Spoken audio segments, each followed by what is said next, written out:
अस्सलाम वालेकुम, मैं हूं शाहजेब खानजादा। ईरान जंग के बाद बैनुल-अक़वामी मार्केट में तेल की कीमतों में इंतहाई इजाफे के बाद हुकूमत ने कल पेट्रोल और डीजल की कीमतों में बेपनाह इजाफा कर दिया है और अब हुकूमत बेपनाह तनकीद की जद में भी है, क्योंकि हुकूमत ने न सिर्फ पेट्रोल की कीमत में इजाफा कर दिया बल्कि उस पर पेट्रोलियम लेवी में भी 55 रुपये का इजाफा कर दिया और उसके बदले डीजल पर लेवी को 55 रुपये से कम कर दिया। मगर इस पर भी हुकूमत पर तनकीद हो रही है कि मुल्क में पेट्रोल डीजल से ज़्यादा बिकता है, इसलिए हुकूमत ने सिर्फ बैनुल-अक़वामी मार्केट में तेल की कीमतों में इजाफे को अवाम पर पास ऑन नहीं किया बल्कि अवाम पर टैक्स के बोझ में भी इजाफा कर दिया है। दिलचस्प बात यह है कि 27 मार्च को जब हुकूमत ने तेल की कीमतें ना बढ़ाने का फैसला करते हुए 56 अरब रुपए की मजीद सब्सिडी देने का ऐलान करना था तो वज़ीर आज़म खुद टीवी पर आ गए और कौम से खिताब किया और ख़ुद ही ये ऐलान कर दिया। मगर जब कल रात को कीमतों में रिकॉर्ड इजाफे का ऐलान करना था तो उन्होंने अवाम के सामने अपने वज़ीर ख़जाना मोहम्मद औरंगज़ेब और वज़ीर पेट्रोलियम अली परवेज़ मलिक को भेज दिया, जिन्होंने ये ऐलान कर दिया कि पेट्रोल की कीमत में 137 रुपये 24 पैसे का इजाफा करके उसे 458 रुपये 41 पैसे फ़ी लीटर किया जा रहा है, जबकि डीजल की कीमत में 184 रुपये 49 पैसे का इजाफा करके उसकी कीमत को 520 रुपये 35 पैसे फ़ी लीटर किया जा रहा है। और ये मुल्क में पेट्रोल और डीजल की तारीख की बुलंद तरीन सतह है। और फिर जो दस्तावेज सामने आई उससे ये सवाल उठा कि ठीक है कि हुकूमत IMF के प्रोग्राम में है, ज़र मुबादला के ज़खायर कम हैं, मुआशी मसाइल अपनी जगह पर मौजूद हैं, तो बैनुल-अक़वामी मार्केट में जो इजाफा होगा हुकूमत उसे अवाम पर पास ऑन करने के लिए मजबूर होगी। मगर दूसरी तरफ अवाम के भी मुआशी मसाइल हैं, उन्होंने भी तो साल हर साल की महंगाई, आमदनी में कमी और बेरोजगारी भुगती है, तो हुकूमत ने पेट्रोल की कीमत में इजाफे के साथ टैक्स में क्यों इजाफा कर दिया है। वैसे तो हुकूमत ने मोटरसाइकिल सवारों के लिए पेट्रोल की कीमत पर महीने में 20 लीटर पेट्रोल पर 100 रुपये की सब्सिडी का ऐलान किया, मगर पेट्रोल पर खुद हुकूमत ने 137 रुपये इजाफे में से 55 रुपये फी लीटर तो टैक्स ही बढ़ा दिया है। तो मोटरसाइकिल सवारों को असल सब्सिडी भी 45 रुपये फी लीटर ही दी है, वो भी माहाना 20 लीटर पर। इस पर साबिक वज़ीर ख़जाना मिफ्ता इस्माइल ने सवाल उठा दिया कि हुकूमत ने एक तरफ पेट्रोल पर पेट्रोलियम लेवी में 55 रुपये का इजाफा किया, दूसरी तरफ डीजल पर लेवी को 55 रुपये से कम कर दिया, मगर हर हफ्ते पाकिस्तान में औसतन 16 करोड़ लीटर डीजल और 22 करोड़ लीटर पेट्रोल बिकता है। और क्योंकि पेट्रोल डीजल से ज़्यादा बिकता है, इसलिए हुकूमत एक हफ्ते में 330 करोड़ रुपए इजाफी लेवी कमाएगी। दूसरी तरफ खुद वज़ारत तवानाई की दस्तावेज के मुताबिक पेट्रोल की 458 रुपये की कीमत में 40% टैक्सेस शामिल हैं, जिसमें 166 रुपये 61 पैसे की पेट्रोलियम लेवी, 24 रुपये 12 पैसे की कस्टम ड्यूटी और 2 रुपये 50 पैसे की क्लाइमेट लेवी शामिल है। डीजल की कीमत में भी टैक्स सिफर नहीं है। डीजल की कीमत पर 35 रुपये 74 पैसे कस्टम ड्यूटी और 2 रुपये 50 पैसे क्लाइमेट लेवी शामिल है। यानी एतराज़ इस बात पर नहीं है कि हुकूमत ने बैनुल-अक़वामी मार्केट में बढ़ने वाली कीमतों में इजाफा क्यों किया, बल्कि इस बात पर है कि हुकूमत ने 2 हफ्ते में 125 अरब रुपये सब्सिडी दी और वो सब्सिडी अक्रॉस द बोर्ड दे दी। उस वक्त ये एतराज़ हुआ कि हुकूमत टारगेटेड सब्सिडी दे जिससे सिर्फ गरीब आदमी को फ़ायदा हो और IMF प्रोग्राम भी खतरे में ना पड़े और डिमांड कम होने से इंपोर्ट बिल भी ना बढ़े। मगर अब हुकूमत ने ना सिर्फ सब्सिडी ख़त्म कर दी बल्कि टैक्स भी बढ़ा दिया। बेहतर ना होता कि 125 अरब रुपए की जो सब्सिडी हुकूमत ने लैंड क्रूज़र वाले से लेकर मोटरसाइकिल वाले तक सबको दे दी, वो भी गरीब आदमी को टारगेट करके ही दे दी जाती और हुकूमत के पास इसके लिए ज़्यादा फिस्कल स्पेस भी होती। दूसरी तरफ हुकूमत पर यह तनकीद भी हो रही है कि FBR को इस माली साल के शुरू के 9 माह में 610 अरब रुपए रेवेन्यू शॉर्टफॉल का सामना है। हुकूमत तनख्वाहदार तबके और पहले से टैक्स देने वाले कॉर्पोरेट तबके से तो पहले से बहुत ज़्यादा टैक्स वसूल कर रही है, मगर ट्रेडर्स, रिटेलर्स और एग्रीकल्चर इनकम को बार बार के दावों के बावजूद भी टैक्स नेट में नहीं ला पाई है। अगर ला पाती तो हुकूमत के पास इस क्राइसिस में आवाम को रिलीफ देने के लिए फिस्कल स्पेस भी होती, जबकि सारी सूरत हाल में वफाकी हुकूमत के मुताबिक सूबाई हुकूमतों ने भी इकदाम ले लिए हैं। वज़ीर आला सिंध मुराद अली शाह ने हर मोटरसाइकिल वाले को अप्रैल में 2000 रुपये सब्सिडी देने का ऐलान किया है। उन्होंने कहा कि महकमा एक्साइज की ऐप में जिसके नाम पर मोटरसाइकिल होगी उसके अकाउंट में ही रकम दी जाएगी। तमाम रजिस्टर्ड मुसाफिर बसों और ट्रक मालिकान को भी वफाक और सिंध सब्सिडी देंगे। छोटे काश्तकारों को 1500 रुपये फी एकड़ दिए जाएंगे। सिंध में 66 लाख मोटरसाइकिलें रजिस्टर्ड हैं। हर मोटरसाइकिल वाले को अप्रैल से हर माह 2000 रुपये दिए जाएंगे। 20 लीटर के हिसाब से हर 1 लीटर पर 100 रुपये मिलेंगे। वज़ीर आला ने कहा कि ऐप में जिसके नाम पर मोटरसाइकिल होगी उसके अकाउंट में पैसे दिए जाएंगे, इसलिए आवाम जल्द से जल्द अपने नाम पर मोटरसाइकिल मुंतकिल करें। उन्होंने मजीद कहा कि ऐप में अपना शनाख्ती कार्ड नंबर डालने से मोटरसाइकिल का नंबर आ जाएगा। 15 दिन बाद रकम मोटरसाइकिल वालों को मुंतकिल कर दी जाएगी, ताहम पैसे तस्दीक शुदा मोटरसाइकिल वालों को ही दिए जाएंगे। वज़ीर आला सिंध ने मजीद कहा कि मोटरसाइकिल आपके नाम नहीं तो 15 दिन में अपने नाम करवा लें, जिसके लिए मोटरसाइकिल की ट्रांसफ़र फीस माफ़ कर रहे हैं। साथ ही रेलवे हुक्काम का कहना है कि तमाम मुसाफिर और माल बरदार ट्रेनों के किरायों में इजाफा नहीं किया जाएगा। वज़ीर आज़म की हिदायत पर 30 जून तक 6 अरब रुपए का इजाफी बोझ हुकूमत बर्दाश्त करेगी। जबकि पेट्रोलियम मसनूआत की कीमतों में इजाफे के बाद वफाकी दारुल हुकूमत इस्लामाबाद और पंजाब में पब्लिक ट्रांसपोर्ट मुफ्त कर दी गई है। साथ ही रेलवे हुक्काम का कहना है कि तमाम मुसाफिर और माल बरदार ट्रेनों के किरायों में इजाफा नहीं किया जाएगा। जबकि पेट्रोलियम मसनूआत की कीमतों में इजाफे के बाद वफाकी दारुल हुकूमत इस्लामाबाद और पंजाब में पब्लिक ट्रांसपोर्ट मुफ्त कर दी गई है।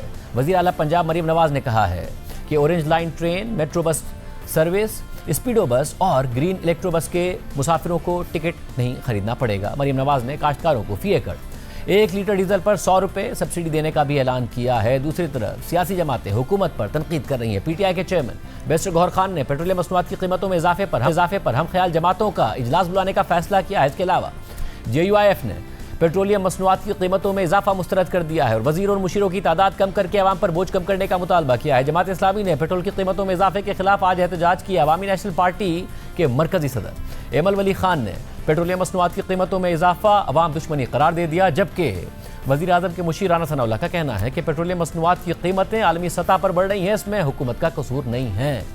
जबकि दूसरी तरफ इस सारी सूरत हाल में अब खबर आ रही है कि वज़ीर आज़म शहबाज शरीफ कौम से अब से थोड़ी देर बाद खिताब करेंगे, कोई अहम ऐलान करेंगे। देखते हैं कि वो क्या ऐलान करते हैं, क्योंकि सारी सूरत हाल में कि जब पाकिस्तान को मुआशी मसाइल का सामना है, बैनुल-अक़वामी मार्केट में तेल की कीमतें बढ़ने की वजह से तिजारती खसारा बढ़ सकता है, मशरिक़ वस्ता में जंग की वजह से रेमिटेंसेस में कमी आ सकती है, यानी करंट अकाउंट खसारा बढ़ सकता है, यानी ज़र मुबादला के ज़खायर में कमी आ सकती है, यानी मुआशी इस्तेहकाम मुतासिर हो सकता है। और ख़ासतौर पर ऐसे वक्त में कि जब पाकिस्तान ईरान जंग को ख़त्म करवाने के लिए भरपूर किरदार अदा कर रहा है, सालिसी कराने की कोशिशें कर रहा है, तो उसी वक्त में पाकिस्तान को मुत्तहदा अरब अमारात की तरफ से रखवाए गए $3.5 अरब के डिपॉजिट वापस करना पड़ रहे हैं। पहले मुत्तहदा अरब अमारात इन डिपॉजिट्स को पाकिस्तान की डिमांड के मुताबिक तवील अरसे के लिए रोल ओवर करने के बजाय एक महीने के लिए रोल ओवर कर रहा था, जिससे मुआशी गैर यकीनी बढ़ रही थी और पाकिस्तान और मुत्तहदा अरब अमारात के ताल्लुकात पर सवालात भी उठ रहे थे। और अब वफाकी काबीना के एक सीनियर वजीर के मुताबिक पाकिस्तान $3.5 अरब के ये डिपॉजिट्स इसी महीने मुत्तहदा अरब अमारात को वापस कर देगा और इन $3.5 अरब में से $450 मिलियन पाकिस्तान ने 1996 में एक साल के लिए लिए थे और अब 30 साल बाद ये पैसे भी वापस कर दिए जाएंगे। शहबाज राना की खबर के मुताबिक मुत्तहदा अरब अमारात ने 16 जनवरी और फिर 22 जनवरी को $1 अरब के डिपॉजिट्स को सिर्फ एक महीने के लिए रोल ओवर किया, वो भी 6.5% की शरह सूद पर। हालांकि पाकिस्तान ने मुतालबा किया था कि मुत्तहदा अरब अमारात इन डिपॉजिट्स को 2 साल के लिए 3% की शरह सूद पर रोल ओवर कर दे, मगर मुत्तहदा अरब अमारात नहीं माना और अब पाकिस्तान ये पैसे वापस करने जा रहा है।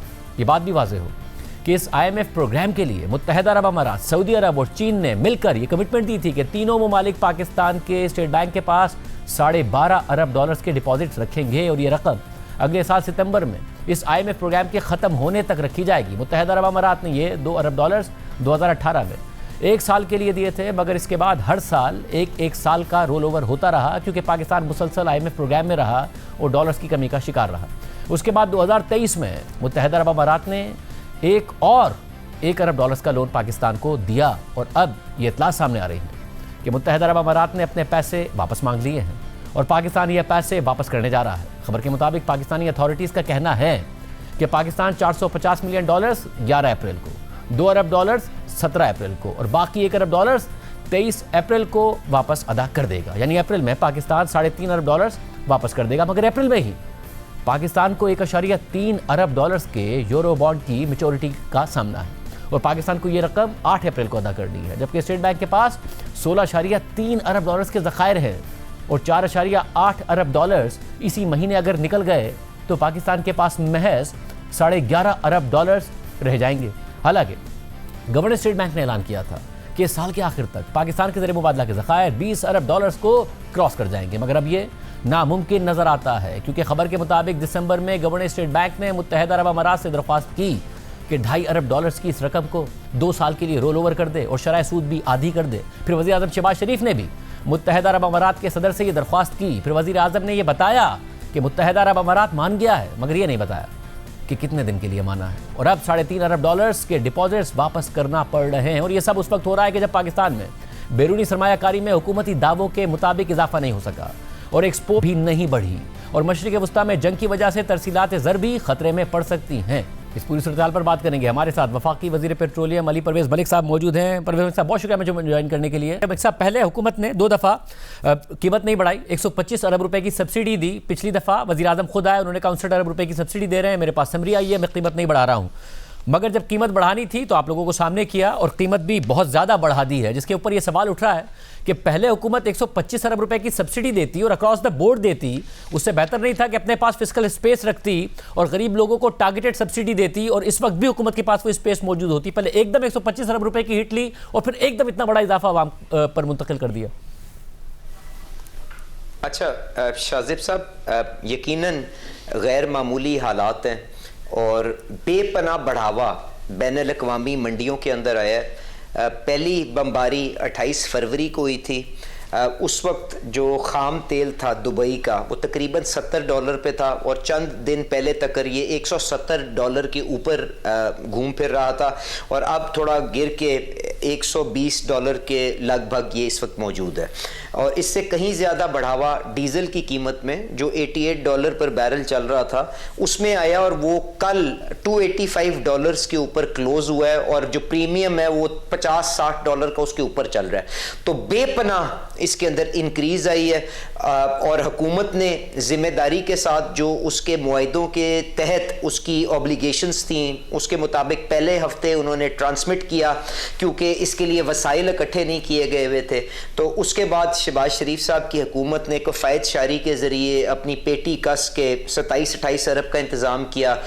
फिर अपनी जो डेवलपमेंट स्पेंडिंग है उसको रीप्रायोरिटाइज करके 100 अरब और इकट्ठे किए। फिर SOE से 25 अरब के करीब तकरीबन और इकट्ठे किए और एक ब्लैंकेट सब्सिडी के ज़रिए उस तकलीफ को इंसुलेट करने की कोशिश की। और यकीनन ब्लैंकेट सब्सिडी उसके अपने मसाइल होते हैं, वो आप जैसे मेरे जैसे लोग उसका ज़्यादा फ़ायदा उठा सकते हैं। एक गरीब आदमी जिसको ज़्यादा तहफ़्फ़ुज़ चाहिए होता है शायद वो कम उसको अवेल कर सकता है, तो वो कॉम्प्लिकेशंस अपनी जगह पर। कोई हुकूमत उस ब्लैंकेट सब्सिडी के बाद कोई जाके आराम से जाके बैठ तो नहीं गई ना, वो सूबाई हुकूमतों के साथ उन्होंने मुशावरत का सिलसिला शुरू किया और जो अल्टरनेटिव टारगेटेड आपकी सब्सिडी के मैकेनिज्म्स थे जिसके अंदर 2 व्हीलर को किस तरह से प्रोटेक्ट करना है, फार्मर को किस तरह से प्रोटेक्ट करना है, इंट्रा सिटी को किस तरह प्रोटेक्ट करना है, इंटर सिटी को किस तरह प्रोटेक्ट करना है, आपने मार्केट्स के अंदर किस तरह से आपने बिहेवियर करेक्शन करनी है, तो उसके ऊपर मशावरत का एक सिलसिला शुरू किया। जिसके ऊपर जो आखिरी बैठक जिसके अंदर प्राइम मिनिस्टर साहब खुद मौजूद थे, सारे सूबाई वजीर आला मौजूद थे, अस्करी क़यादत मौजूद थी, उसके अंदर यह फैसला किया गया कि अब शायद वसाइल उस तरह से नहीं है और IMF की भी शायद टारगेटेड सब्सिडीज की तरफ ज्यादा रुझान था, और जो कि होना भी चाहिए कि आपको जो कमजोर लोग हैं उन तक आप अपने स्केर्स रिसोर्सेज का रुख करें। तो आपने उस तरफ एक पिवट होता हुआ निजाम देखा, पर द इंक्रीज इज अनप्रेसिडेंटेड। कोई हुकूमत पीछे आराम से जाके नहीं बैठ गई। हर इंटरवेंशन क्या हुआ, क्या एक महीना लग गया सूबाई हुकूमतों के साथ? कोई क्या सूबाई हुकूमतें मान नहीं रही थी? क्योंकि जो 125 अरब रुपए है वफाकी हुकूमत ने दे दिए, ये अगर उस वक्त ना दिए जाते तो आज आपको ये ना करना पड़ता कि आप 55 रुपए पेट्रोल पर पहले लेवी बढ़ा रहे हैं और फिर मोटरसाइकिल सवार को कह रहे हैं कि आपको 20 लीटर पर महीने में हम 100 रुपए पर लीटर की सब्सिडी देंगे, यानी इफेक्टिवली 45 रुपए की दे रहे हैं। आप उसको ज्यादा दे सकते थे अगर अक्रॉस द बोर्ड ना दी होती ब्लैंकेट पहले। नहीं चलें, मैं शाजिब आपसे गुजारिश ये करूंगा कि देखें अब 2-3 आपने मामलात को इकट्ठा कर दिया। अब गुजारिश ये है कि क्योंकि डीजल के अंदर $88 से तकरीबन $300 पर बैरल के ऊपर इजाफा आया था और उसके ऊपर हमारी माशी जिंदगी का और जो कमजोर से कमजोर तरीन जो खानदान होते हैं उनका मेरे ख्याल से ज्यादा इन्हिसार होता है, क्योंकि वो पब्लिक ट्रांसपोर्ट के अंदर इस्तेमाल होता है, वो गुड्स की मूवमेंट के अंदर इस्तेमाल होता है, वो फैक्ट्रियों के अंदर इस्तेमाल होता है। तो उसके अंदर जो आपकी 80 रुपए की लेवी थी उसको नीचे करके आपने वो बोझ, क्योंकि आपका IMF प्रोग्राम के अंदर एक ऑब्लिगेशन थी, आपने वो बोझ पेट्रोल जिसके अंदर उतना ज्यादा प्रेशर नहीं था उसके अंदर ट्रांसफर किया। ओवरऑल लेवी की कलेक्शन कोई नहीं बढ़ी, आप ये देख लीजिएगा तकरीबन बराबर। इसलिए एतराज हो रहा है कि ये कहा जा रहा है कि पेट्रोल जो है पाकिस्तान में वो तकरीबन 22 करोड़ लीटर इस्तेमाल होता है हफ्ते में और डीजल 16 करोड़, जिसकी वजह से आप 330 करोड़ रुपए इजाफी कमा ही रहे होंगे क्योंकि ज्यादा कंजप्शन है। देखें, मैं शाजिब किसी बहस में नहीं जा रहा, मैं आपसे कह रहा हूं बुनियादी तौर पे बराबर बराबर है। और अगर आप इतनी टैक्सेशन किसी पे करते हैं तो उसकी डिमांड भी इरोजन होगी, डिमांड भी सप्रेस होगी। But I accept your point, but मैंने जो उसके पीछे मंतक है वो आपको पेश कर दी। और यकीन माने हमें इस चीज का भी एहसास है कि पेट्रोल खाली अमीर आदमी नहीं, गाड़ी वाला इस्तेमाल नहीं करता, मोटरसाइकिल वाला भी करता है। तो उसको हमने वो 100 रुपए पर लीटर के हिसाब से जो उसकी रोज की 1 लीटर है उसकी सब्सिडी ई वॉलेट्स के जरिए उनके अकाउंटों में कल से ट्रांसफर होना भी शुरू हो जाएगी, जिन लोगों का एक्साइज एंड टैक्सेशन का रिकॉर्ड ठीक है। और आप इसके ऊपर भी जो ओवरऑल आपका जो टैक्सेशन का जो इन्हिसार है आपकी पेट्रोलियम प्रोडक्ट्स के ऊपर, उसके ऊपर भी आप अनकरीब कोई अच्छी खबरें सुनेंगे। हम भरपूर कोशिश कर रहे हैं कि ये जो प्राइस शॉक आ रहा है जिसका मेरे ख्याल से क्वांटम अनप्रेसिडेंटेड है, कभी पाकिस्तान की तारीख में दुबई क्रूड 170 का नहीं हुआ, कभी पाकिस्तान की तारीख के अंदर आपका डीजल जो है वो 280 290 डॉलर पर बैरल के ऊपर नहीं गया, कभी डीजल का प्रीमियम 60-70 डॉलर पर बैरल के ऊपर नहीं गया। तो इसको इंसुलेट करके जिम्मेदारी के साथ एक एक्सटर्नल अकाउंट को अवर्ट करते हुए IMF के साथ एंगेज करके जिम्मेदार अंदाज में आगे लेके चलेंगे, वरना 22 का अंजाम आप मेरे से बेहतर जानते हैं कि जब आप गैर जिम्मेदारी के साथ पॉपुलिस्ट फैसले करते हैं तो नतीजा क्या निकलता है। और साहब मुझे ये भी बताइएगा कि अब पाकिस्तान में ज़ाहिर है क्रूड भी इंपोर्ट होता है और रिफाइंड प्रोडक्ट्स भी इंपोर्ट होती हैं, और जो रिफाइंड प्रोडक्ट है जो डीजल है जो प्लेट से उसकी कीमत बहुत ज़्यादा बढ़ी है, तकरीबन 250% से बढ़ गई है। क्रूड भी बढ़ा है मगर उतना नहीं बढ़ा है, तो रिफाइनरीज बहुत ज़्यादा नहीं मुनाफा कमा रही होंगी पाकिस्तान में। बेहतर ना होता इस हवाले से पहले फैसले कर लिए गए होते, प्राइवेटाइज कर दिया होता, अगर आपस में कम्पीट कर रही होती प्राइस के लिए तो शायद हुकूमत जब फिक्स करेगी तो बहुत ज़्यादा कमाएंगी। आज भी मार्केट माइनस थी, रिफाइनरीज की कीमतें इस शेयर्स की बढ़ी हुई थी। अच्छा शाजिब, आपको मैं बताऊं, ये जो आप बात कर रहे हो ये 2022 से पहले जो रिफाइनरीज पाकिस्तान के अंदर थी वो एक गारंटीड रिटर्न के फॉर्मूला के तहत लगी हुई थी। आपने मार्केट को डीरेगुलेट करते हुए, क्योंकि ये 2002 के अंदर भी ये शॉर्टेजेस आई थी और उस वक्त कोई क्राइसिस भी नहीं था, मगर उस वक्त ईंधन नायाब हो गया था क्योंकि 70% पेट्रोल आप इंपोर्ट करते हैं, 30% आप जो डीजल है आप उसको इंपोर्ट करते हैं। तो ये शौकत अजीज साहब ने अपनी तकरीर के अंदर डीरेगुलेट करते हुए इसको रिफाइंड प्रोडक्ट के साथ मार्केट को लिंक किया था और फिर ये डीम ड्यूटी का कॉन्सेप्ट आया था। फिर आप महीने के लिए प्राइस सेट करते थे, फिर 15 दिन के लिए करते थे। अब हमने क्योंकि वॉलेटिलिटी 20-20 डॉलर की एक दिन में आ रही थी, इसको हफ्ते के ऊपर लेके आए हैं। तो अब जो आपने बात किया कि मुनाफा क्या रिफाइनरी ज्यादा बना रही है कि नहीं बना रही, तो उसमें मेरी गुजारिश आपसे ये होगी कि देखें रिफाइनरीज की पूरा एक शाजेब एक प्रोडक्शन स्लेट होती है, उसमें वो कुछ पेट्रोल बनाती हैं, कुछ डीजल बनाती हैं, कुछ फर्नेस ऑयल बनाती हैं, कुछ कैरोसिन बनाती हैं, कुछ एविएशन फ्यूल बनाती हैं। तो जब आप सबके क्रैक्स देखते हैं तो आप देखें पेट्रोल नेगेटिव क्रैक के ऊपर भी चल रहा था, अगर डीजल पॉजिटिव क्रैक था।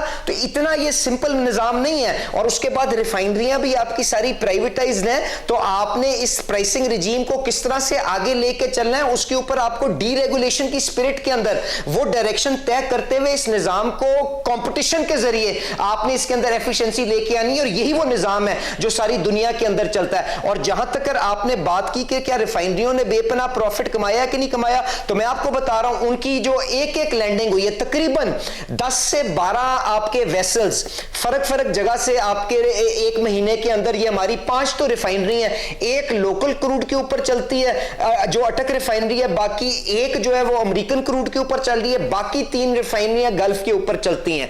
उसके अंदर आपको जो $70 का तेल आ रहा था वो उनकी क्लोजिंग $140 के ऊपर हुई है। तो सारे का सारा तो डीजल नहीं उन्होंने बना देना ना, बाकी प्रोडक्ट भी बनानी है। बट जो आपको असूल तय करना है वो ये कि क्या आप डीरेगुलेशन करना चाहते हैं कि 2002 से पहले आप दोबारा वही जब आपको ईंधन नायाब होता था आप उसी निजाम के अंदर लोगों के घरों के अंदर जाके एक चीज को आप चेक करना चाहते हैं। तो ये तकलीफ अपनी जगह पर हमें डीरेगुलेट अगर इस हद तक कर दिया जाए कि हुकूमत ये प्राइस फिक्सिंग ना कर रही हो तो कम से कम रिफाइनरीज आपस में कंपीट कर रही होंगी प्राइस के लिए। अभी तो ये ना कि हुकूमत ने फिक्स किया तो जो क्रूड के जरिए वो रहेंगे ज्यादा कमा रही होंगी।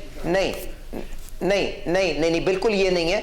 पहली बात तो ये कि हुकूमत नहीं रियासत तय करती है, क्योंकि ओगरा एक ऑटोनोमस रेगुलेटर है। अब ओगरा तय किस तरह करता है कीमत, क्योंकि आपका एक बहुत बड़ा हिस्सा इंपोर्ट के ऊपर आता है, तो वो इंपोर्ट का जो प्लेट्स का पेट्रोल का रेट होता है वो, और जो प्लेट्स के जो हफ्ते की आपकी एवरेज डीजल की होती है वो लेके उनकी एवरेज निकालता है।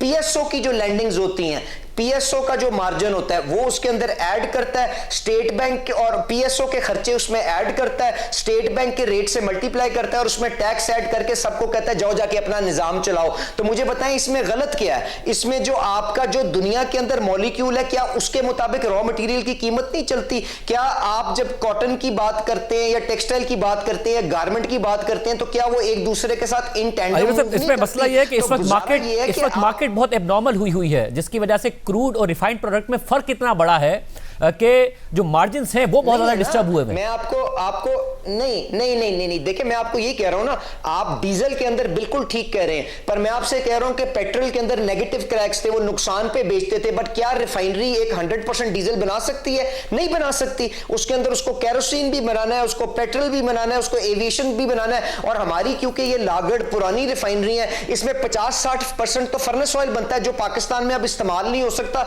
क्योंकि IMF ने उसके ऊपर एक वो रेजिलियंस की लेवी लगा दी हुई है। वो सारे का सारा नुकसान पे एक्सपोर्ट हो रहा है। तो आपका point is well noted Shahzeb के टर्बुलेंस के अंदर you can not just allow the markets to freely operate, और आपको एक बड़ी विजिलेंट आई के साथ उसके ऊपर रेगुलेशन करनी चाहिए।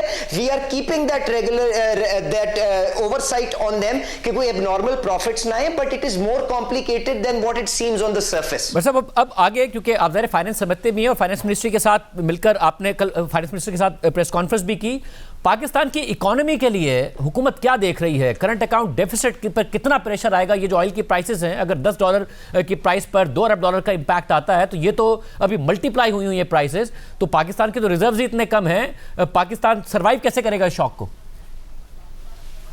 देखें, बिल्कुल ठीक कह रहे हैं कि this is no longer petroleum sector issue.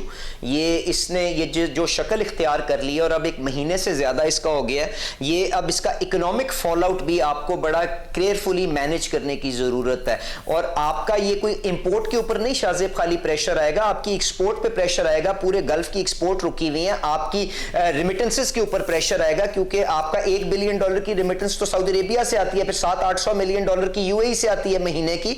तो इन सारी चीजों के अंदर प्रेशर आएगा। फिर उसके बाद आपका जो कैपिटल अकाउंट है उसके अंदर जब कैपिटल मार्केट्स टाइटन होंगी, इंटरेस्ट रेट्स बढ़ेंगे, आपको रीफाइनेंस करने में चैलेंजेस आएंगे। तो इन सारी चीज को आगे चलाने के लिए आपको एक काम जो करना है वो ये है कि IMF के साथ और मल्टीलैटरल एजेंसीज के साथ अपनी कम्युनिकेशन और अपनी स्ट्रैटेजी बिल्कुल क्लियर रखनी है, ताकि डिसाइसिव अंदाज के अंदर आप किसी क्राइसिस को मैग्नीफाई ना होने दें और प्रोएक्टिवली उनको हैंडल करें। तो we are all engaged with them. Markets के अंदर भी इंशाल्लाह पेंडा बॉन्ड को भी आप देखेंगे हम टैप करने जा रहे हैं। Finance minister is going to travel next week for the spring meetings जो वर्ल्ड बैंक और IMF की होंगी, वहां से उनको जाके बताएंगे कि कितना बड़ा ये शॉक आ रहा है। इसके अंदर कोई ये बिजनेस एज यूजुअल नहीं हो सकता। You have to revisit the entire framework. अगर बजट एडवांस करना पड़ता है, बजट थोड़ा एडवांस कर लें। अगर आपको रिव्यू बोर्ड को पहले करना पड़ता है, बोर्ड पहले करें, but you have to ensure कि आप बफर्स अपने मेंटेन करें और स्टॉक डिप्लीशन, रिजर्व डिप्लीशन ना होने दें। उसके लिए you have to think of multiple interventions और इंशाल्लाह ताला उसको करेंगे। और एक और चीज भी, क्योंकि इन्फ्लेशनरी प्रेशर आएगा, तो शाहजेब एक चीज और जिसके ऊपर बड़ी गहरी नजर रखने की जरूरत है वो आपका यूरिया एंड जो फर्टिलाइजर की अवेलेबिलिटी है। Because any crisis, if there is any crisis that is bigger than the petroleum sector crisis, is the fertiliser issue. जो अभी यूरिया का जो क्राइसिस है दुनिया में, 15,000 रुपए की यूरिया की बोरी हो गई है। पाकिस्तान में हुकूमत ने डिस्पाइट कतर की सस्पेंशन ऑफ सप्लाईज, हमने 10 में से 8.5 अपने LNG अपने जो फर्टिलाइजर के प्लांट्स जारी रखे हैं।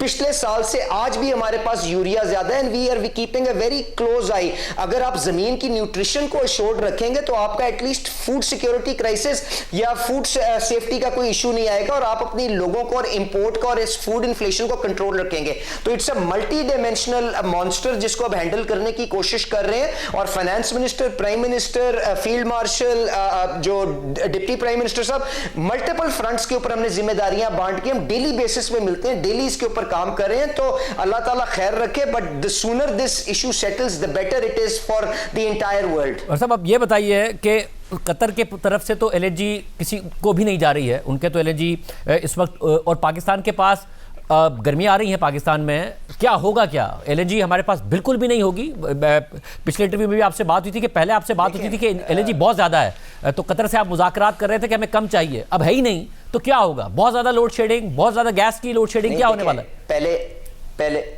पहले तो मैं कतर का बहुत क्या कहते हैं दिल से एहतराम करता हूं।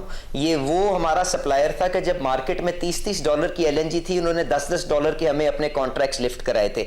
इसीलिए जब मैं पहले आपके पास आया था, मैंने कहा था मैं कॉन्ट्रैक्ट के अंदर रहते हुए उनसे रीनिगोशिएट करूंगा। और मेरे जो काउंटर पार्ट साद अल काबी साहब हैं, उन्होंने पाकिस्तान से बेपनाह मोहब्बत का इजहार करते वो किया भी था। पर उसके बाद अब क्योंकि ये एक एक्सटर्नल शॉक आया और फोर्स मेजोर के बाद पूरी आपकी जो अवेलेबिलिटी, जो रैशनलाइज्ड आपकी सप्लाई थी, वो भी डिसअपीयर हो गई है। तो हमने क्या किया, हमने मकामी फील्ड्स जो हमने कर्टेल की हुई थी because of this RLNG glut, उनको रिवाइव करके 400-500 MMCFD फौरी तौर पे इंजेक्ट कर दिया। इसके साथ कुछ हमें KPK के अंदर एडिशनल गैस बिटानी फील्ड की और स्पिन वर्म की, आपने देखा होगा मैंने माड़ी एनर्जीज के साथ कल परसों भी उसका इफ्तिताह किया, उसकी पाइपिंग को भी कंडक्ट करवा के हम 50-60 MMCFD और पंजाब के अंदर अप्रैल के एंड तक लेके आ जाएंगे।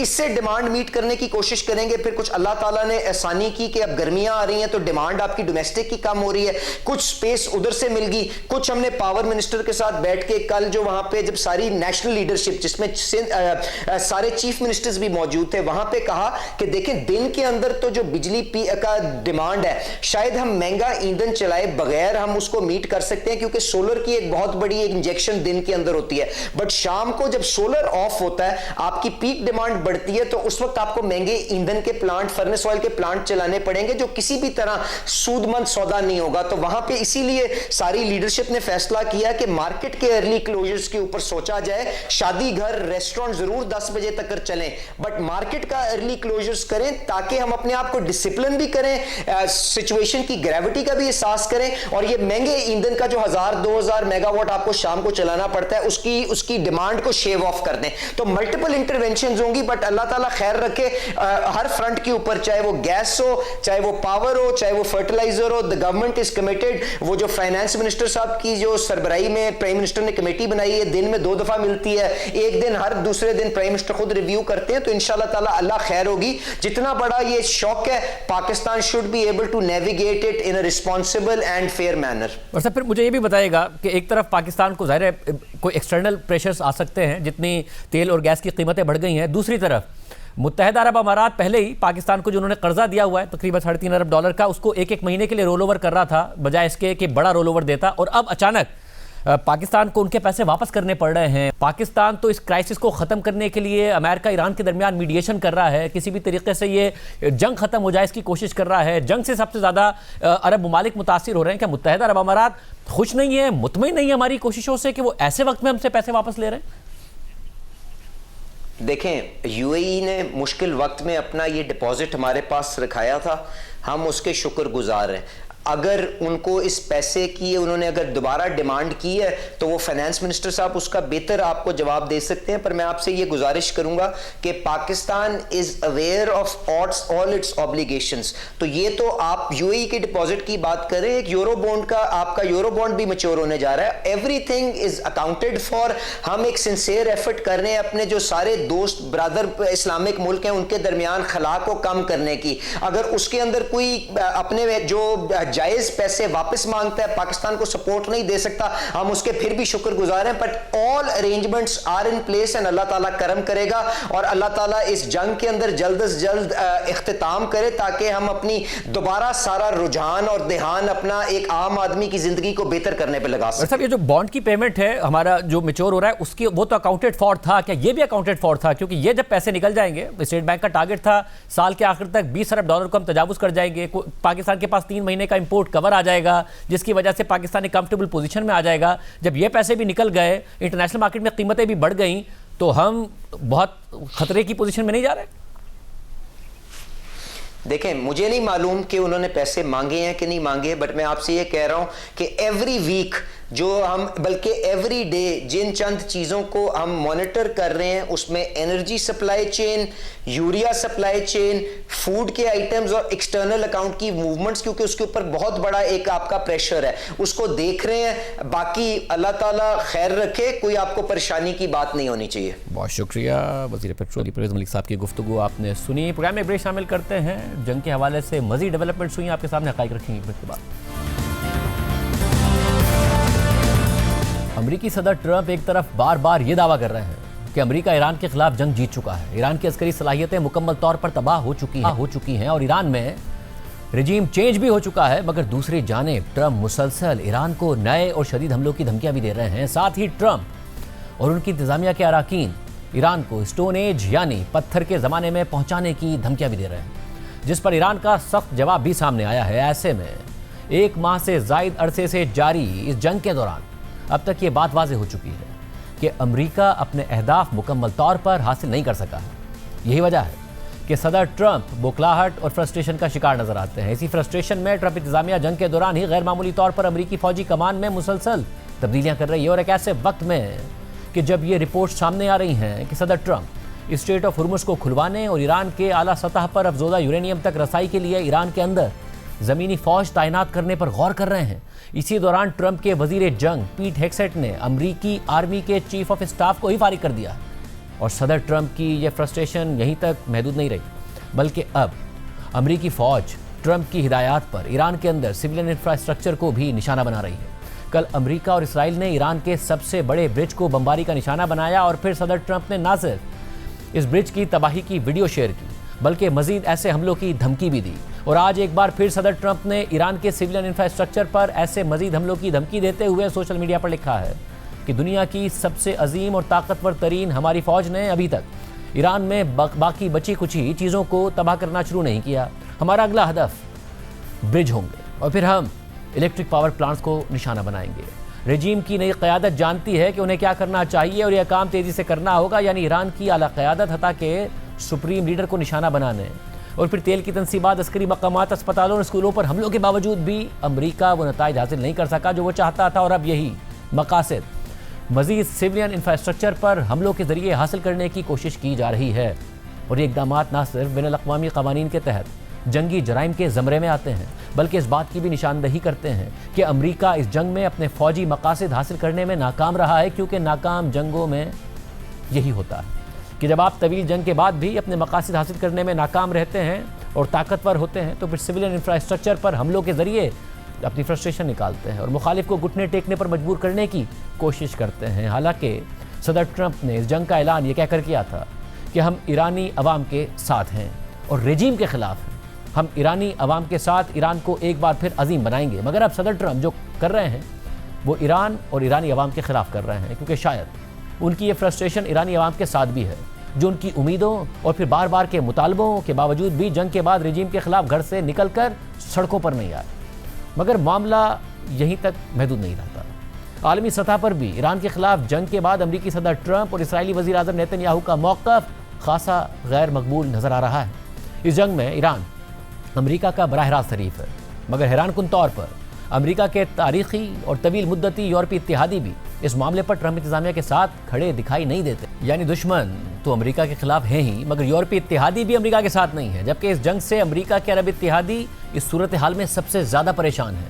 दूसरी जानिब अमरीका के बड़े आलमी हरीफ और ईरान के इत्तेहादी रूस और चीन इस सूरत हाल से भरपूर फ़ायदा उठाते नज़र आते हैं। रूस ना सिर्फ मुआशी तौर पर इस जंग का एक बड़ा फ़ायदा उठाने वाला मुल्क बनकर सामने आया है, बल्कि मुख्तलिफ रिपोर्ट्स के मुताबिक वो खामोशी से ईरान की मदद भी कर रहा है। इसी तरह चीन बज़ाहिर इस पूरे मामले पर खामोश है, मगर इस खामोशी को एक मारूफ चीनी कहावत से जोड़ा जा रहा है, जिसका मफहूम यह है कि अगर आपका दुश्मन खुद गलतियां कर रहा हो तो उसे बिल्कुल मत रोकें, बल्कि उसे गलतियां करने दें। और यूँ महसूस होता है कि चीन इसी हिकमत अमली को अपनाते हुए खामोशी के साथ सदर ट्रंप को मुसलसल गलतियां करने का मौका दे रहा है। इस सारी सूरत हाल में इस साल नवंबर में अमेरिका में मिड टर्म इंतखाबात भी होने हैं और आलमी सतह पर सदर ट्रंप की हालिया सिफारती तन्हाई उनकी जमात के लिए अमेरिका के अंदर सियासी तन्हाई में तब्दील हो सकती है। और यह खदशा मुसलसल बढ़ता जा रहा है कि रिपब्लिकन पार्टी को मिड टर्म इंतखाबात में बड़ी शिकस्त हो सकती है, क्योंकि खुद अमरीकी मीडिया के मुताबिक ईरान के खिलाफ हालिया जंग अमरीकी अवाम में बहुत गैर मकबूल हो रही है और तकरीबन 61% अमरीकी वोटर्स मईशत से मुताल्लिक सदर ट्रंप की कारकर्दगी को भी नापसंद करते हैं। और अगर ऐसा होता है और डेमोक्रेट पार्टी को अमरीकी कांग्रेस में अक्सरियत हासिल हो जाती है, तो सदर ट्रंप को एकतरफा और गैर मुतवक्के फैसले लेने में इंतहाई दुश्वारी का सामना करना पड़ेगा, जो कि उनके तर्ज हुकूमत का सबसे बड़ा ट्रेडमार्क है। और इसी वजह से सदर ट्रंप इस वक्त एक ऐसे बेअतबार शख्स बन चुके हैं जिन पर दोस्त, दुश्मन और सालिस कोई यकीन करने को तैयार नहीं है, ताकि वो खुद अमरीकी अवाम की बड़ी तादाद की नज़र में भी एक नाकाबिले भरोसा शख्स बनते जा रहे हैं। जबकि अमरीकी मीडिया के मुताबिक अमेरिका के वजीर दिफा पीट हेग्सेट ने अमेरिकी आर्मी के chief of staff general Randy George को फौरी तौर पर ओहदा छोड़कर रिटायरमेंट लेने का हुक्म दे दिया है। हालांकि आमतौर पर अमेरिका में आर्मी चीफ ऑफ स्टाफ 4 साल की मुद्दत के लिए तैनात होता है और जनरल रैंडी जॉर्ज को इस ओहदे के लिए 2023 में तैनात किया गया था और इस हिसाब से वो 2027 तक इस ओहदे पर फाइज रहने वाले थे। ऐसे में सोचिए वो जंग कितनी शिद्दत के साथ चल रही होगी और अपने कितने अहदाफ हासिल कर रही होगी और वाकई इस जंग में मुखालिफ को कितनी शिकस्त हुई होगी कि आप उस जंग के दौरान ही अपने ही आर्मी चीफ को बरतरफ कर दें और फिर उससे फौरी रिटायरमेंट ले लें। अमेरिकी नशरियाती इदारे CBS न्यूज़ के मुताबिक एक अमेरिकी सोर्स ने बताया है कि पीट हेग्सेट इस ओहदे पर ऐसे शख्स को लाना चाहते हैं जो सदर ट्रंप और उनके विजन के मुताबिक फ़ौज को आगे बढ़ा सके। मगर सवाल ये पैदा होता है कि आखिर वो कैसा विजन है जो इतनी तबाही के बावजूद भी हासिल नहीं हो सका। क्या अमेरिका के आर्मी चीफ ईरान में ज़मीनी फ़ौज यानी बूट्स ऑन ग्राउंड के लिए तैयार नहीं थे? CBS न्यूज़ ने अपनी खबर में 3 ज़राए का हवाला देते हुए मजीद बताया कि ट्रंप इंतज़ामिया की जानिब से अमेरिका के 2 दीगर आला फौजी अफसरान को भी उनके ओहदों से हटा दिया गया है, जिनमें अमेरिकी आर्मी के ट्रांसफॉर्मेशन एंड ट्रेनिंग कमांड के सरबराह जनरल डेविड हुडने और अमेरिकी आर्मी की चैपलिन कोर के सरबराह जनरल विलियम ग्रीन शामिल हैं। जबकि अमेरिका के वजीर दिफा पीट हेग्सेट, जिन्हें सदर ट्रंप वजीर जंग कहते हैं, वो इससे पहले भी 1 दर्जन से जायद सीनियर फौजी अफसरान को ओहदों से हटा चुके हैं, जिनमें ज्वाइंट चीफ्स ऑफ स्टाफ के chairman general CQ Brown, chief of naval operations admiral Lisa Franchetti, अमेरिकी एयरफोर्स के vice chief of staff general James Slife और डिफेंस इंटेलिजेंस एजेंसी के सरबराह लेफ्टिनेंट जनरल जेफरी क्रूज शामिल हैं। और अब आर्मी चीफ ऑफ स्टाफ को भी फायर कर दिया गया है। इसलिए सवाल उठ रहा है कि क्या माजी में कोई ऐसा ऑर्डर दिया गया था जो आर्मी चीफ ऑफ स्टाफ ने नहीं माना, इसलिए उन्हें फायर कर दिया गया, या फिर मुस्तकबिल के लिए ऐसा कोई ऑर्डर है जो मानने को तैयार नहीं थे, इसलिए फायर कर दिए गए, क्योंकि उनकी जगह army vice chief of staff general Christopher LaNeve को acting army chief of staff लगा दिया गया है, जो वजीर जंग पीट हेग्सेट के साबिक मिलिट्री एड हैं। तो वजीर जंग अपने इतने एतमाद के आदमी को लाकर क्या हासिल करना चाहते हैं, जो उनका साबिक असिस्टेंट है, यानी ईरान में रिजीम चेंज की ख्वाहिश के साथ जंग का आगाज़ करने वाली ट्रंप इंतज़ामिया खुद अमेरिका की फ़ौज में रिजीम चेंज कर रही है। जबकि सदर ट्रंप दावा कर रहे हैं कि ईरान की मिसाइल और ड्रोन्स लॉन्च करने की सलाहियत और मिलिट्री इंफ्रास्ट्रक्चर को मुकम्मल तबाह कर दिया गया है। और उनके इस दावे को कोई और नहीं बल्कि खुद अमेरिकी मीडिया अमेरिकी इंटेलिजेंस रिपोर्ट्स की बुनियाद पर ही झूठा करार दे रहा है। 2 दिन पहले सदर ट्रंप ने यह दावा किया और अब अमेरिकी नशरियाती इदारे CNN ने अपनी एक्सक्लूसिव स्टोरी में बता दिया है कि अमेरिका और इसराइल की जानिब से ईरान में 12,300 टारगेट्स को निशाना बनाने के बावजूद, एक बार फिर सुनिए, अमेरिका और इसराइल ने 1 महीने में ईरान में 12,300 टारगेट्स पर बमबारी की है। और उसके बावजूद खुद अमेरिकी इंटेलिजेंस असेसमेंट के मुताबिक ईरान के पास उसकी मिसाइल लॉन्च करने की सलाहियत बड़ी हद तक बरकरार है। CNN के मुताबिक अमेरिकी इंटेलिजेंस असेसमेंट से वाकिफ 3 सोर्सेज ने बताया है कि गुज़िश्ता 5 हफ्तों में इसराइल और अमेरिका की ईरान में मिलिट्री टारगेट्स पर बेपनाह बमबारी के बावजूद ईरान के तकरीबन आधे मिसाइल लॉन्चर्स अब भी महफूज हैं और हज़ारों ड्रोन्स अब भी ईरानी आर्सेनल में मौजूद हैं। सोर्स ने CNN को यह भी बताया कि ईरान के पास इस वक्त भी पूरे खित्ते में तबाही मचाने की सलाहियत मौजूद है। अमेरिकी इंटेलिजेंस असेसमेंट के मुताबिक इनमें वो लॉन्चर्स भी शामिल हैं जो अमेरिकी और इसराइली हमलों की वजह से अंडरग्राउंड मलबे में मौजूद हैं और उन तक पहुंचना फिलहाल मुश्किल है, मगर वो तबाह नहीं हुए हैं। जबकि ये इंटेलिजेंस रिपोर्ट ये भी कहती है कि ईरान के कोस्टल डिफेंस क्रूज मिसाइल्स भी इस वक्त सलामत हैं। हालांकि ये वही कोस्टल मिलिट्री एसेट्स हैं जिससे ईरान समंदर में मौजूद शिप्स को निशाना बना रहा है और उन्हीं के खौफ से स्ट्रेट ऑफ हुर्मुज़ बंद है। इंटेलिजेंस रिपोर्ट ये भी कहती है कि ईरान के पास बड़ी तादाद में मिसाइल लॉन्चर्स होने के साथ साथ बड़ी तादाद में मिसाइल भी मौजूद हैं। जबकि इस स्टोरी पर मौक़िफ़ के लिए CNN ने जब व्हाइट हाउस से रब्ता किया तो जवाब में यही कहा गया जो सदर ट्रंप और उनकी इंतज़ामिया बार बार करती है, यानी साजिश का इल्ज़ाम लगा दिया गया। व्हाइट हाउस ने CNN को जवाब दिया कि ये नामालूम इंटेलिजेंस सोर्सेज डेस्परेटली सदर ट्रंप पर हमला करना चाहती हैं और अमेरिकी फ़ौज की ऑपरेशन एपिक फ्यूरी में कामयाबियों की तौहीन करना चाहती हैं, क्योंकि हकीकत में ईरान के मिसाइल और ड्रोन हमले 90% तक कम हो चुके हैं, ईरानी नेवी तबाह हो चुकी है और ईरान की 2/3 यानी 2/3 प्रोडक्शन फैसिलिटीज़ तबाह हो चुकी हैं और अमेरिका और इसराइल के जहाज़ ईरानी फ़िज़ाओं में आज़ादी से राज कर रहे हैं। जबकि पेंटागन ने भी CNN को जवाब में कहा कि ये इंटेलिजेंस असेसमेंट बिल्कुल गलत है। ये तो व्हाइट हाउस का जवाब है, मगर इंटेलिजेंस रिपोर्ट के मुताबिक अमेरिकी हुकूमत का दावा है कि ईरान के बैलिस्टिक मिसाइल तेज़ी से तबाह हो रहे हैं, मगर दूसरी तरफ ईरान इसराइल पर गल्फ ममालिक और खित्ते में अमेरिकी बेसिस पर मुसलसल और बड़ी तादाद में मिसाइल और ड्रोन्स दाग रहा है। रिपोर्ट के मुताबिक बुध को सदर ट्रंप ने यह कहा कि ईरान जंग 2 से 3 हफ्ते में ख़त्म हो जाएगी, मगर अमेरिकी इंटेलिजेंस असेसमेंट को रिव्यू करने वाली सोर्स ने CNN को बताया है कि सदर ट्रंप का ये दावा अनरियलिस्टिक है, गैर हकीकी है, क्योंकि ईरान के पास इस वक्त ये जंग लड़ने के लिए मैदान में बहुत सारा असलाह मौजूद है। 2 सोर्सेज ने CNN को मजीद बताया कि ईरान ने दहाइयों से जो अंडरग्राउंड असलाह ज़ख़ीरा करने की सलाहियत पैदा की है, इसी वजह से इतनी शदीद बमबारी के बावजूद उसके मिलिट्री इंफ्रास्ट्रक्चर को अभी तक तबाह नहीं किया जा सका है। ईरान दहाइयों से इस जंग की तैयारी कर रहा था और उसने ज़ेरे ज़मीन सुरंगें और गार बनाकर वहाँ असलाह महफूज किया हुआ है और इसी वजह से उसे टारगेट करना मुश्किल है। इसके अलावा जंग के बाद ईरान अपने लॉन्चर्स को एक जगह से दूसरी जगह ले जाने में फौरी तौर पर कामयाब हो जाता है, यानी एक मोबाइल प्लेटफॉर्म से ड्रोन्स और मिसाइल दागे जाते हैं और फिर फ़ौरन उसे वहाँ से मूव कर दिया जाता है और इसी वजह से इन लॉन्चर्स को टारगेट करना मुश्किल हो जाता है और अमेरिका को इसी मुश्किल का सामना यमन में ईरान के प्रॉक्सी हौसी बागियों को टारगेट करने में भी करना पड़ा था।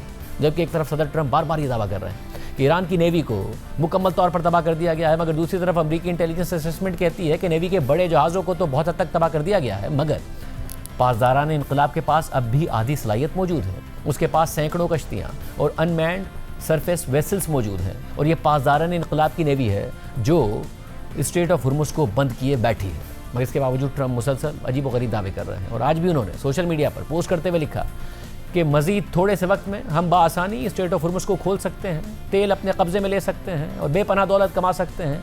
ये दुनिया के लिए तेल का एक फुवारा साबित होगा। मगर हकीकत यह है कि अमेरिका तकरीबन 1 माह से दुनिया भर की मईशतों के लिए इंतहाई अहम इस रास्ते को खुलवाने में नाकाम है। मगर अब अमेरिका ईरान को पत्थर के ज़माने में धकेलने की धमकियाँ ज़रूर दे रहा है और इसी सिलसिले में अब ईरान में सिविलियन इंफ्रास्ट्रक्चर को निशाना बनाया जा रहा है। कल तेहरान को करज से मिलाने वाले ईरान के सबसे बड़े ब्रिज पर बमबारी की गई। ईरान की नीम सरकारी खबर एजेंसी तस्नीम के मुताबिक ये ब्रिज अभी भी ज़ेर तामीर था और इस हमले में अब तक कम से कम 8 अफराद मारे गए हैं, जबकि 95 से ज़ायद अफराद ज़ख्मी हैं। इस हमले के जवाब में ईरानी मीडिया ने खित्ते के दीगर ममालिक में मौजूद ऐसे मुतअद्दिद ब्रिजेस की फहरिस्त जारी कर दी है जो मुमकिन तौर पर ईरान का हदफ हो सकते हैं और इस फहरिस्त में कुवैत का शेख जाबिर अल अहमद अल सबा सी ब्रिज, उर्दन का किंग हुसैन ब्रिज, दामिया ब्रिज और अब्दून ब्रिज और मुत्तहदा अरब अमारात के शेख जायद ब्रिज और शेख खलीफा ब्रिज समेत सऊदी अरब और बहरीन को मिलाने वाला किंग फहद कॉजवे ब्रिज शामिल है। अहम बात यह है कि ईरान में सिविल इंफ्रास्ट्रक्चर पर हालिया हमलों से पहले सदर ट्रंप ने अपने खिताब में कहा था कि हम ईरान को बमबारी के जरिए पत्थर के ज़माने में पहुंचा देंगे। इसके फ़ौरन बाद सदर ट्रंप के वज़ीर जंग पीट हेगसेट ने एक्स पर लिखा कि back to the stone age, यानी ईरान को पत्थर के ज़माने में पहुंचा दिया जाएगा। जबकि माहिरीन के मुताबिक किसी जगह या मुल्क को बमबारी के जरिए पत्थर के ज़माने में पहुँचाने का आमतौर पर मतलब यह होता है कि वहाँ पर कारपेट बॉम्बिंग की जाएगी, यानी इस तरह से अंधाधुंध बमबारी की जाएगी कि उस जगह या मुल्क का तमाम जदीद इंफ्रास्ट्रक्चर मुकम्मल तौर पर तबाह हो जाएगा और वो किसी तबाह हाल इलाके का मंजर पेश करेगा। मगर इन धमकियों पर ईरान का जवाब सदर ट्रंप के लिए मज़ीद शर्मिंदगी की वजह बन रहा है। ईरानी सदर मसूद पेज़ेश्कियान ने एक्स पर फिनलैंड के सदर से होने वाली अपनी गुफ्तगू का हवाला देते हुए लिखा कि क्या किसी पूरी कौम को पत्थर के ज़माने में वापस भेजने की धमकी देना एक जंगी जुर्म नहीं है? और यही सवाल मैंने अपने फिनलैंड के हम मनसब के सामने भी रखा, जो कि एक माहिर कानून है। तारीख़ ऐसे अफराद से भरी पड़ी है जिन्होंने मुजरिमों के सामने खामोश रहने की भारी कीमत अदा की। जबकि ईरानी वज़ीर ख़ारिजा अब्बास अराग़ची ने सदर ट्रंप की इस धमकी पर जवाब देते हुए एक्स पर लिखा कि आज के दौर और पत्थर के ज़माने में एक बड़ा और वाज़ेह फ़र्क ये है कि उस वक्त मशरिक़ वुस्ता से तेल या गैस नहीं निकाला जा रहा था। कि अमरीकी सदर ट्रंप और उन्हें मुंतखब करने वाले अमरीकी अवाम वाकई इस दौर में वापस जाना चाहेंगे? इसके अलावा जनूबी अफ्रीका में ईरानी सिफारत खाने के एक्स अकाउंट पर भी इस हवाले से एक पोस्ट की गई जिसमें लिखा है कि पत्थर का ज़माना, जब तुम अभी गारों में आग तलाश कर रहे थे, हम साइरस सिलेंडर पर इंसानी हुकूक लिख रहे थे, हम सिकंदर आज़म और मंगोलों के हमलों के तूफ़ान सहने के बावजूद कायम रहे, क्योंकि ईरान सिर्फ एक मुल्क नहीं बल्कि ये एक तहजीब है। आज के प्रोग्राम में इतना ही। अल्लाह हाफ़िज़।